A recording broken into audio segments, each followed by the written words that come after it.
Good morning. Welcome back to Bookeemonsters. My name is PK. It is Wednesday, January the 28th, and we're here to look at the new releases that are published this week in crime fiction and thrillers, so the darker side. Amy says, good morning, everyone. Good morning, Amy. Hope you're having a good morning. Quick announcements. I don't have any sprints tonight. I don't do them on Wednesday night. Our next sprints are tomorrow night, Thursday night at 8 p.m. Eastern Time.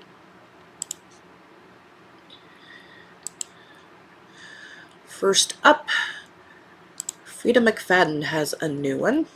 This is called Dear Debbie.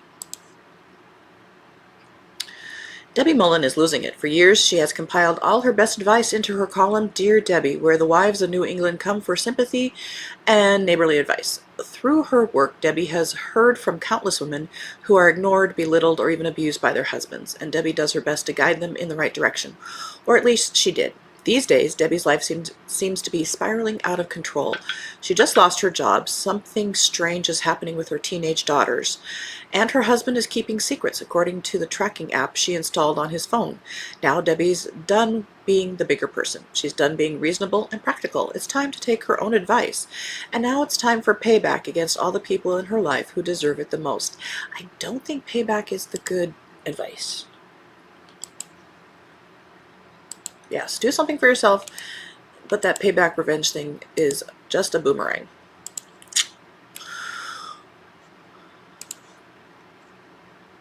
Escape! Exclamation point. A novel by Stephen Fishback. Everyone gets the story arc they deserve. Kent Duvall, a fated reality show winner, just wants another chance at glory, to find his way out of his depressing life and back to his highlight reel.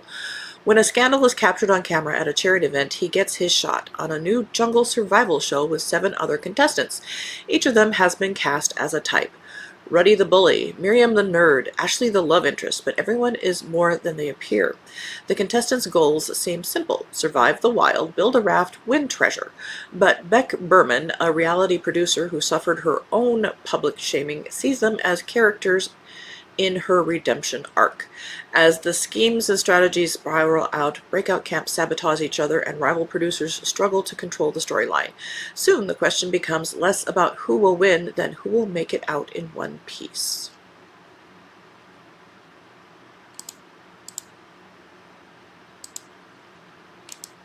That should be there. Oh, yes, it should be there. It's about a PI. This is a sci-fi PI by Alistair Reynolds, called The Halcyon Years. Amy says the cover for Escape looks like a 1950s style book. Indeed, I was going to say something about that cover. Is it good? Is it not good? I suppose if it gets you to look at it and read it, it is a good cover. Yuri Gagarin, why is that name familiar? Is a private investigator who picks up small cases from his local community, runs into trouble with the local police, and generally ekes out a living as best he can. He's aboard the Halcyon, a starship hurtling through space, carrying thousands of passengers with thousands more sleeping the journey away. Only his usual investigative work, catching cheating spouses and small-time con artists, is about to take a turn. He's hired by a mysterious woman called Ruby Red to look into a death in one of Halcyon's most elite families, and then warned off the case again by a second mysterious woman called Ruby Blue. Caught between the two, he's about to be embroiled in a murder mystery in which, at any moment, he could be the latest victim. Again, it's sci-fi, but I did include it because it is just private eye all over the place. Robert Dugoni has a new one. Her Cool Justice, 3rd in the Kira Duggan series. Duggan. In a quiet South Seattle neighborhood, a suspected drug smuggler and his girlfriend are murdered in their home. When a young man named Michael Westbrook is accused of the brutal double homicide, his uncle J.P. Harrison turns to Kira Duggan to defend him. J.P. is Kira's trusted investigator, and he desperately needs Kira to save his nephew against escalating odds.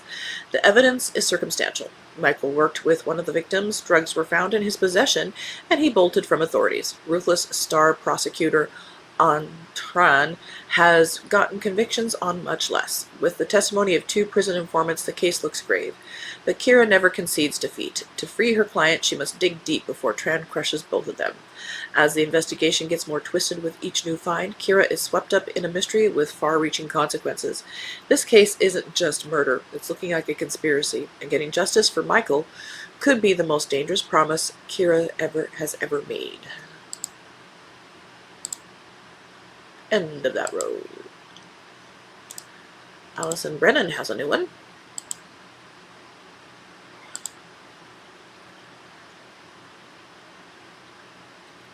Sorry, needed a gulp. Gulp of coffee. Make It Out Alive, 7th in the Quinn and Costa thrillers. 3 newlywed couples have disappeared from an exclusive resort in Florida only to turn up dead soon after. With the location and the similarities between the female victims as their only leads, it's up to FBI mobile response team to catch a serial killer before anyone else ends up dead. And they have the perfect bait, Detective Kara Quinn, who bears an uncanny resemblance to the targeted women. Undercover as newlyweds pretending to enjoy their honeymoon, Kara and FBI agent Matt Costa set a flawless trap. When their plan works and they arrest the predator, Matt sends the rest of the team home so he and Kara can have the weekend for some much-needed R&R. But on Monday morning, the couple doesn't show up to work, and the MRT learns they never checked out of their hotel. As their party tries to find them, Matt and Kara learn the truth. The killer wasn't acting alone. He had a partner who succeeded where he failed. Kidnapped and forced into a twisted escape room, they need to find a way out because if they don't escape, they'll die. Now here's a question. That is an interesting twist. Why did they share it? Now, it's not surprising anymore. Just say they disappeared. Boom. Ugh.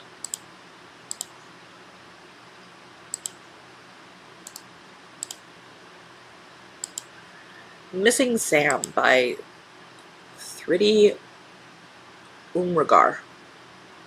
Umragar.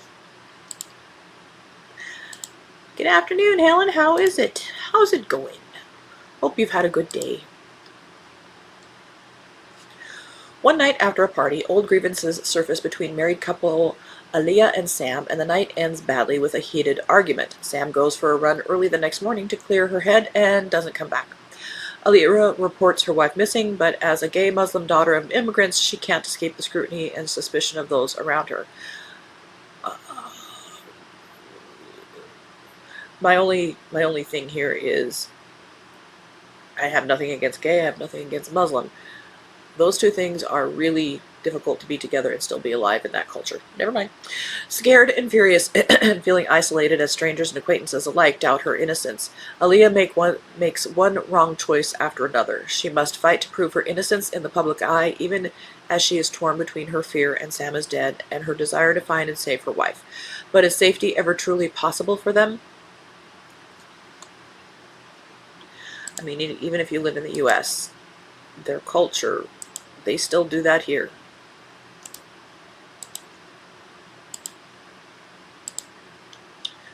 Monster in the Moonlight by Annalise Ryan. 4th in the Monster Hunter Mysteries. I wonder why I put it here instead of cozies. When a dead body turns up along a lonely country byway in rural Wisconsin, rumors of the Beast of Bray Road, a werewolf-like creature that is said to inhabit the area, are reinvigorated. For years, locals have reported sightings of the terrifying creature, but this would be its first verified attack. Marks on the dead woman's body indicate a mauling by some kind of large animal. The wounds plus deep scratches on the victim's car convince the community that the legendary beast is not only real, but responsible for this killing. Didn't we already read this one? I remember saying cryptozoologist. Anyway, that was that one. I'm questioning everything. Who are we? What are we? Paper Cut by Rachel Taff. Helen says she's good. Good. Good morning, Elena. Elena, how are you doing? Oh no, not feeling good this morning. I just throat issues. Oh, no fun. Hopefully you'll feel better by next week. Well, hopefully you'll feel better sooner than that. But I know you're taking good care of yourself. Everybody knows the story. Nobody knows the truth. ... Lucy Golden is a true crime icon, infamous for the murder she committed while escaping a California cult 20 years ago. But as everyone in Los Angeles knows, fame is fleeting, and Lucy and her story are always just one news cycle away from obscurity. Not to mention she's fending off a stalker and moderating an icy feud between her acclaimed photographer mother and her scandalous rock star sister. Worst of all, online trolls are asking increasingly threatening questions about the legendary crime, questions that could tear her life apart. So when a hotshot documentarian makes her case the subject of his next film, Lucy sees a chance to silence any doubters once and for all. But as filming begins, she must return to the California desert and come face to face with a cast of players from her torrid history. Of course, the past is never what it seems. The long-buried secrets soon collide with present-day threats. Can Lucy stop her critics from digging up the truth before it's too late? And how far will she go to protect the story she's been telling and selling all along? End of that row. Ooh, Preston and Child have a new one. Douglas Preston and Lincoln Child, Pendergast, The Beginning. So this is a prequel. It only took 6 months for the life of Special Agent Dwight Chambers to crumble around him. First, he lost his partner and then, tragically, his wife. Returning to work at the New Orleans field office, Chambers is dismayed to find himself saddled with mentoring a brand new FBI agent, a certain AXL Pendergast. As Chambers tries to pull himself together, his enigmatic drinking game and exasperating junior partner pulls out an outrageous stunt that gets both of them suspended. Pendergast welcomes the banishment because it gives him the opportunity to investigate a peculiar murder in Mississippi that has captured his fancy. Chambers grudgingly goes along. What starts off as a whimsical quest swiftly turns into a terrifying pursuit, as Chambers and Pendergast uncover a string of grisly ritualistic killings that defy any known serial killer profile. Thanks in large part to Pendergast's brilliance and unorthodox methods, they solve the case and find the killer, and that is when the true horror begins. Apparently there's going to be a house on fire.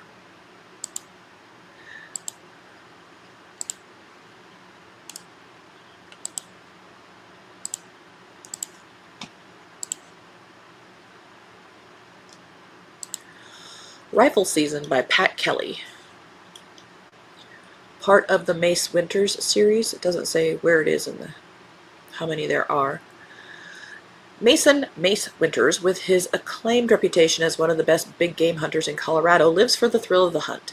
His lucrative career guiding the wealthy on intense hunts through the Colorado mountains is suddenly brought to a stop when an accident hangs an involuntary manslaughter conviction around his neck. Now he's relegated to a life of trash pickup in the very wilderness where his prowess as a tracker and killer was the stuff of legends. At rock bottom, Mace descends into a haze of Tito's and sativa when two strangers seek him out. They wave enough cash under his nose to convince him to help them up into the mountains he knows so well on the opening day of Colorado's rifle season. An innocent enough request and the perfect cover for the trip's true purpose, to assassinate an infamous warlord. All at once, Mace goes from unwitting to unwilling accomplice, and it will take all his now dusty skills to outfox his patrons in their deadly game.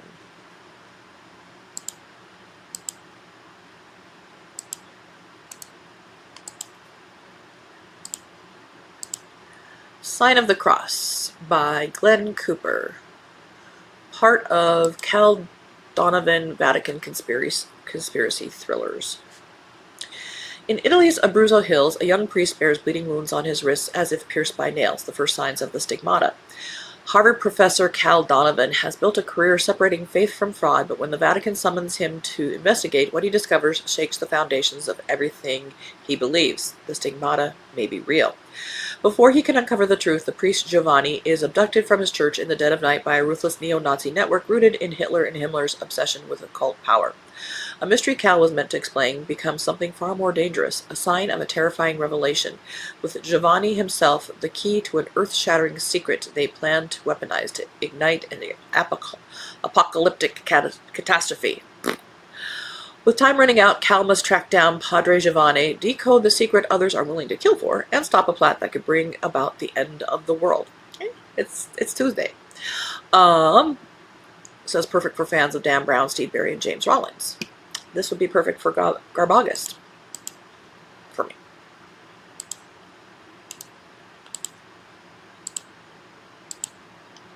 Smeg by Diane Wishart. Alright. Former detective and perpetual grouch Charlie Smeg is old, at least that's the way he feels, and newly retired from the Edmonton police. He's washed up, burned out, and unappreciated by younger cops clawing for his job. He'd been a good detective, but methods change, times change. He's looking forward to a life of solitude, a good book, and staying indoors during the winter months. Unfortunately, his former boss has other plans. He's not even a week out of the job when she asks him to mentor rising star Megan Byatt, one of those upstart detectives, on her first case in the homicide department. The case is an odd one from the get-go, enough that Smeg decides against his better judgment to help. With a jobless stepson living at home who won't stop encouraging him to get with the times, and his growing fondness for Byatt making him begrudgingly look forward to human interaction, this case might be what Smeg needs to get back in the game. Smeg. End of that row.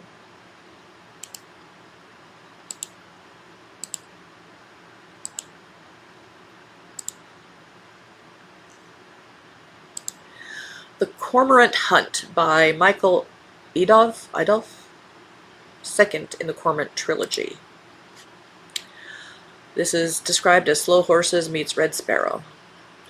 Disheartened CIA officer Ari Falk, now hiding in the Republic of Georgia, is hailed as a hero by some and branded a traitor by others after blowing the lid off a massive conspiracy. But his quiet exile is shattered when a mission arises, one perfectly suited for someone as jaded and unpredictable as him. This is a standalone sequel, thrusts us into a modern era of geopolitical conflict where a hot war in Europe and shadowy political schemes set the stage for danger at every turn. Enter Asha Tamaskar, a brilliant neurodivergent CIA officer with her own secrets, and Felix Burnham, a chilling antagonist with radical alliances that could change the global balance of power. From Tbilisi to Prague, Andorra to Bethesda, Idov crafts vivid, authentic settings that amplify blah blah blah. And this one would be good for Spy vs. Spy in September.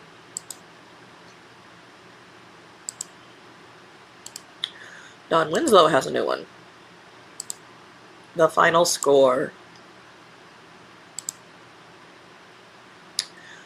Where does it actually start?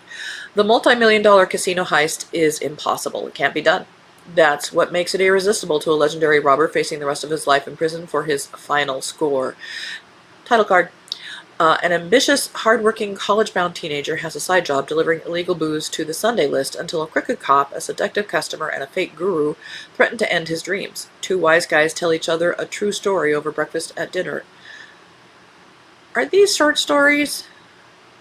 Did they trick me? Maybe not. I don't know. An otherwise honest patrolman has to make an excruciating choice between his loyalty to the job and his love for a ne'er-do-well cousin. The entitled substance-addicted movie star that surfer P.I. Boone Daniels and his crew are hired to babysit is a problem. She also has a problem. Someone wants her dead, etc. It sounds like short stories, but it doesn't. They're trying to be clever, and I don't know if it's short stories or just stylized writing. Just tell us what it's about. Last one. Trailbreaker, second in the Prairie Nightingale series by Ruthie Knox and Anne Mayer. Single mom and newly minted private investigator Prairie Nightingale has opened the doors of her Green Bay, Wisconsin agency and is ready for work. She and her crew aren't quite prepared for their first client, though. Bernie Dubicki, a notorious online journalist and not altogether reliable provocateur who claims the idyllic vacation destination of nearby Door County, is home to a serial killer. She's pinpointed 4 seemingly unrelated deaths that haven't raised suspicions for anyone else. But when a college student vanishes, Bernie's sizable retainer convinces Prairie to help connect the dots. And trusted, flirty FBI agent Foster Rosemare thinks Bernie might be on to something. Prairie never expected her first investigation to be so big, like Dateline big, but she does have an inquiring mind and a knack for seeing things no one else can. In this case, she'll have to look deep, not only into the secrets of strangers, but into Door County's woods to solve a mystery decades in the making. Serial killer, but there's a lot of pink and bright colors. That is it for the thrillers and crime fictions this week. A lot of big names. Frida McFadden, Robert Dugoni, Allison Brennan, Preston and Child, Don Winslow. Alrighty. Well, on Friday, we will look at the rest of the cozy mysteries that we didn't get to on Monday. And that will be the week. So, maybe there's something in there that will have you take a look at it a little bit more, read a sample, see if it's something you'd like to read. That's basically why I do this. I don't care for reviews. I don't care about what other people's opinions are because we all have different tastes. I just like to know what's out there, and nobody else is doing this, so I just want to know what's being published this week. Alrighty, again, our next sprints are tomorrow night at 8 p.m. Eastern. Hope you have a good day. Be safe, be warm, read good books, and as the banner is about to say, don't be a bookworm, be a bookie monster. Nom nom nom. Have a good day and God bless.